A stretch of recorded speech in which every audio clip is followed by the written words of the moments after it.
देखो, मेरा किसी भी ड्रग डिलीवरी के साथ कोई भी कनेक्शन नहीं है। आप बेबुनियाद भी मेरे पर इल्जाम लगा रहे हैं। देखिए, हमारे पास आपके खिलाफ बहुत सारे गवाह और सबूत है। आपके ओपी से ही हमें 3 किलो कोकेन, 4 किलो गांजा और कुछ इंजेक्शन भी मिले हैं। और आपके ओपी से ही हमें आपके इस सप्लायर के नाम और ना जाने क्या क्या सबूत मिले हैं। देखिए, यह सब झूठ है। मैंने कुछ नहीं किया है। हेलो मिस प्रीति, क्या आप इस तरह ही शर्मा ग्रुप ऑफ इंडस्ट्री को टेक ओवर करना चाहती है और अमीर बनना चाहती है? क्या आपको शर्म नहीं आई ये काम करते वक्त? आप हमारे नौजवानों की जिंदगी बर्बाद कर रही है। क्या आपको शर्म नहीं आती?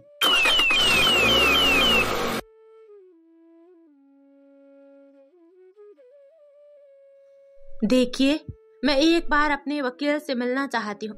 प्लीज मेरी उनसे बात करवा दीजिए। देखिए प्रीति मैम, आपके खिलाफ बहुत स्ट्रॉन्ग सबूत है। लेकिन मेरा किसी से भी कोई कनेक्शन नहीं है। मेरा इससे कोई लेना देना नहीं है। मैंने कोई भी ड्रग नहीं बेचा, ना ही कोई डीलिंग की है। देखिए, वो मैं नहीं जानता। मुझे जो पता था वह मैं बता रहा हूँ। आपके बैंक से बहुत सारे ट्रांजैक्शन हुई है। कुछ पेपर्स पर आपकी सिग्नेचर भी है। लेकिन मैंने तो किसी भी पेपर पर साइन नहीं किया। और रही बात अकाउंट ट्रांजैक्शन की, उसकी तो उन सब के बारे में मुझे कुछ नहीं पता। यह सब तो मेरे वर्कर्स या अकाउंटेंट काम करते हैं, उनको पता होगा। वह मैं नहीं जानता। इस केस की वजह से आपके सारे अकाउंट्स और क्रेडिट कार्ड बैन कर दिए गए हैं। मैम, हो सके तो आप इन लोगों के साथ कोऑपरेट कीजिए। लेकिन जब मैंने ऐसा काम कोई किया ही नहीं, तो यह लोग मुझे क्यों परेशान कर रहे हैं? मैं पूरी कोशिश करूंगा आपको यहाँ से निकालने की, लेकिन मैं आखिरी बार कह रहा हूँ, अगर ऐसा कुछ है तो आप मुझे बता सकती है। आपको किसी पर शक है जो आपको फंसा रहा है? मैं एक बिजनेस वूमेन हूँ। डील्स के सिलसिले में मेरे कई सारे दुश्मन हैं। अगर कोई कॉन्ट्रैक्ट मुझे मिल जाता तो दूसरे वाला मुझे फंसा कर वह कॉन्ट्रैक्ट लेने की कोशिश करता है। वैसे तो मेरे बहुत सारे दुश्मन हैं, लेकिन जो ऐसा कर सकता है उसके 2-3 नाम है मेरे पास। अच्छा, तो उनके नाम बताइए। पहला, ऋषि, जो मेरा एक्स बॉयफ्रेंड है, क्योंकि मैंने उसकी बहुत ही बेइज्जती की। शायद वो बदला लेने के लिए ऐसा करा हो। और दूसरा है रणवीर।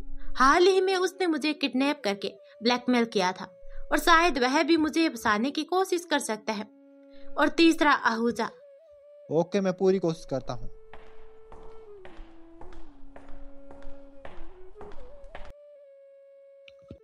इतने सालों की मेहनत एक ही पल में बर्बाद हो गई। सब कुछ खत्म हो गया। जो भी मैंने पिछले कई सालों से मेहनत किया था, वो सब कुछ बर्बाद हो गया।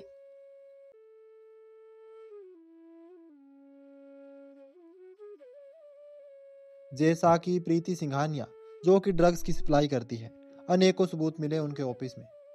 इनके भोले भाले चेहरे पर मत जाइए। हमारे देश के नौजवानों को गलत आदत सिखा रही है। इन लोगों को तो सरेआम चौराहे पर गोली मार देनी चाहिए। देखिए जज साहब, यह जो बोल रहे हैं वह सब झूठ है। मैंने ऐसा कुछ भी नहीं किया है और यह सरासर झूठ बोल रहे हैं। मुझे फंसाने की कोशिश कर रहे मिस हैं। प्रीति, जब आपसे पूछा जाए तभी जवाब दीजिए। देखिए, आप इस बीच मत बोलिए, वरना ये केस आप पर उल्टा पड़ सकता है। जाने कितनी ही बार प्रीति ने मना किया कि उसको फंसाया जा रहा है, उसमें इसकी कोई गलती नहीं है। लेकिन सबूत ना होने की वजह से सभी लोग उसकी बात को सच नहीं मान रहे थे। सारी दलीलों और सबूत को मद्देनजर रखते हुए सारे सबूत प्रीति सिंघानिया के खिलाफ है। ये अदालत फैसला लेती है कि प्रीति सिंघानिया को सजा सुनाई जाती है कि रुको। प्रीति ने जैसे उस आदमी की तरफ देखा तो उसकी आंखें शौक से खुली रह गई। उसके मुंह से निकला, शिवांश। जज साहब, आपका फैसला सुनाने से पहले मैं कुछ सबूत और पेश करना चाहता हूँ, अगर इजाजत हो तो। ये नामुमकिन है जज साहब। मेरे पास कुछ ऐसे सबूत हैं जो कि सच्चाई को बाहर ला सकता है। इजाजत है, पेश कीजिए। जज साहब, मेरा नाम रणवीर है। अरे, इसका नाम तो शिवांश है, लेकिन ये इसे रणवीर क्यों कह रहे हैं? मैं एक सीबीआई ऑफिसर हूँ। कुछ महीने पहले हमारे डिपार्टमेंट को खबर मिली थी कुछ लोग चोरी छुपे ड्रग्स का धंधा कर रहे हैं। मुझे इस धंधे से जुड़े लोगों को पकड़ने के लिए अपना नाम और पहचान को बदलना पड़ा। इसलिए मैंने अपने दोस्त जो कि शर्मा ग्रुप ऑफ इंडस्ट्री के ओनर है उनसे मदद ली। उनकी मदद से ही मैंने अपना नाम शिवांश रखा और मेरा नाम उनको दे दिया। लेकिन आपने ऐसा क्यों किया? क्योंकि हमें खबर मिली थी कि इस केस में बड़े बड़े लोग शामिल हैं। मैंने कुछ लोगों को काम पर लगाया तो पता चला कि शर्मा ग्रुप इंडस्ट्री और सिंघानिया ग्रुप में यह काम किया जाता है और हमने कुछ लोगों को पकड़ा है। कौन है वह? अंदर ले आइए। वो आदमी और औरत कोई और नहीं, वर्षा और ऋषि ही थे। तुम यहाँ? क्या तुम इन्हें जानती हो? जी, मैं इन्हें जानती हूँ। यह मेरा एक्स बॉयफ्रेंड है और ऋषि, और ये है वर्षा जो मेरी पीए है। देखिए, दोनों पति पत्नी है। क्यों किया तुम लोगों ने ऐसा? क्यों किया तुम लोगों ने ऐसा? वर्षा, तुम तो मेरी प्रिय थी, तुम मेरे साथ ऐसा कैसे कर सकती हो? मैंने तुम पर इतना विश्वास किया और तुमने मुझे धोखा दिया। आखिर क्यों किया तुमने ऐसा? क्योंकि नफरत करती हूँ मैं तुमसे, बहुत ज्यादा नफरत। इतनी नफरत कि जब जब तुम मेरे सामने आती थी दिल करता था कि तुम्हें जान से मार दूं। मेरा बस चलता तो मैं तुमको कब की मार चुकी होती, लेकिन इस ऋषि की वजह से हर बार मुझे अपनी नफरत को छुपाना पड़ा और तुम्हारे साथ काम करना पड़ा। वजह जानती हो? जब चाहे गुस्सा कर दिया, जब चाहे सबके सामने बेइज्जत कर दिया, जब चाहे चिल्ला चिल्ला कर मेरी गलतियां सबको बताती रही। इतना ही नहीं, तुम्हारी वजह से मैंने अपनी माँ को लगभग खो ही दिया था। तुम ये क्या बकवास कर रही हो? हाँ, सही सुना तूने। अमेरिका में हमारी मीटिंग थी।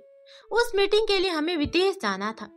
जाने से एक दिन पहले तब तुमसे मैंने छुट्टी मांगी थी, लेकिन तुमने साफ मना कर दिया, यह कहकर कि तुम्हारे लिए बिजनेस ही सबसे पहले है। तुमने मुझे छुट्टी नहीं दी।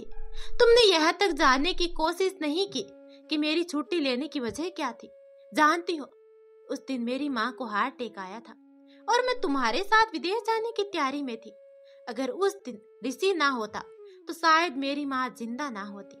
उसी दिन मैंने सोच लिया था कि मैं तुम्हारे इस बिजनेस के घमंड में तुम्हारे रुतबे को चकनाचूर कर दूंगी। लेकिन तुम्हें मुझे बताना चाहिए था ना, मुझे कौन से सपने आते हैं। अच्छा, और तुम मेरी बात मान लेती, मुझे छुट्टी दे देती। अरे तुम्हें बिजनेस के अलावा कुछ दिखता ही क्या है? तुम सिर्फ मुझे अपना नौकर समझती थी, जिस पर जैसे और जब चाहे अपना हुक्म चला दिया। जहाँ फायदा होता है तुम वही होती हो। तुम्हारे लिए सबसे पहला तुम्हारा बिजनेस है, फिर किसी और की फीलिंग। जानती हो, मैं बर्बाद करने के लिए एक नहीं कितनी बार कोशिश की, लेकिन हर बार कोई ना कोई तुम्हें बचा लेता। जानना चाहती हो? साफ साफ बोलो, क्या कहना चाहती हो तुम? मैंने ही ऋषि को तुम्हारे करीब आने दिया। मेरे कहने पर ही ऋषि ने तुम्हारे साथ प्यार का झूठा नाटक किया और तुम्हें सगाई के लिए मनाया। लेकिन पता नहीं कैसे तुम्हें उस दिन होटल की खबर पता चल गई कि ऋषि किसी लड़की के साथ वहां पर है। जानती हो, उस दिन उस होटल में मैं भी थी ऋषि के साथ, लेकिन फिर खिड़की से मैंने तुम्हें वहां आते हुए देख लिया था। इसलिए मैंने वेटर्स को कुछ पैसे देकर उस हालत में तुम्हारे सामने लाकर खड़ा कर दिया और खुद में छिप गई। उस वक्त मेरा सारा प्लान खराब हो गया था, लेकिन उस इंद्रजीत को मेरे ऊपर शक हो गया, इसलिए मुझे उसको भी रास्ते से हटाना पड़ा। क्या तुमने? हाँ, सही सुना तुमने, और नहीं तो क्या करती मैंने तुम्हारा एक्सीडेंट भी करवाया, लेकिन तुम बच गई। पता नहीं कौन सी किस्मत लेकर पैदा हुई हो तुम। दिल कर रहा था मैं अभी इसी वक्त जान से मार दूं तुम्हें। सभी दलीलों और सबूत को मद्देनजर रखते हुए प्रीति को बेगुनाह साबित किया जाता है।